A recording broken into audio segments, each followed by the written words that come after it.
ഇങ്ങനൊരു വകത്തിരിവ് എനിക്ക് ഒട്ടും അക്സെപ്റ്റ് ചെയ്യാൻ പറ്റാത്ത കാര്യമാണ്. അപ്പം നമ്മളെ പോലെ തന്നെയാണ് അവർ നോർമലൈസ് ചെയ്യണമെന്ന് പറയുന്ന കാര്യം.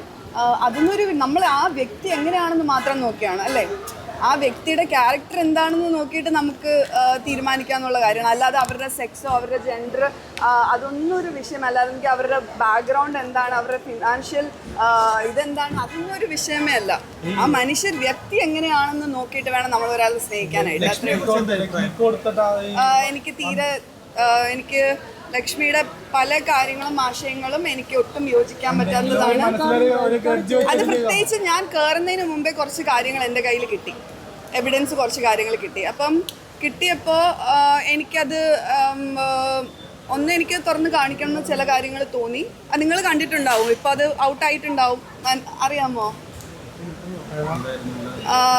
2018 അതായത് ഒരു ഫേക്ക് കുലസ്ത്രീ കളിക്കുന്നതായിട്ട് എനിക്ക് തോന്നി ലക്ഷ്മി. ബിക്കോസ് അത് തന്നെയാണ് 2008 നമ്മുടെ ലൈഫിൽ നമ്മളെപ്പോഴും പ്രോഗ്രസീവായിട്ടല്ലേ നമ്മൾ ചിന്തിക്കുള്ളൂ. നമ്മൾ വർഷം കഴിയുന്നതോട് നമ്മൾ പുറകിലോട്ടല്ല പോകുന്നത്, നമ്മൾ മുമ്പോട്ട് പോവുകയാണ്. നമ്മൾ കുറച്ചും കൂടി ബ്രോഡ് മൈൻഡഡ് ആയിട്ടാണ് നമ്മൾ ചിന്തിക്കുന്നത്. പലതും അക്സെപ്റ്റ് ചെയ്യാൻ പഠിക്കും, പലതും മനസ്സിലാക്കും നമ്മളല്ലേ.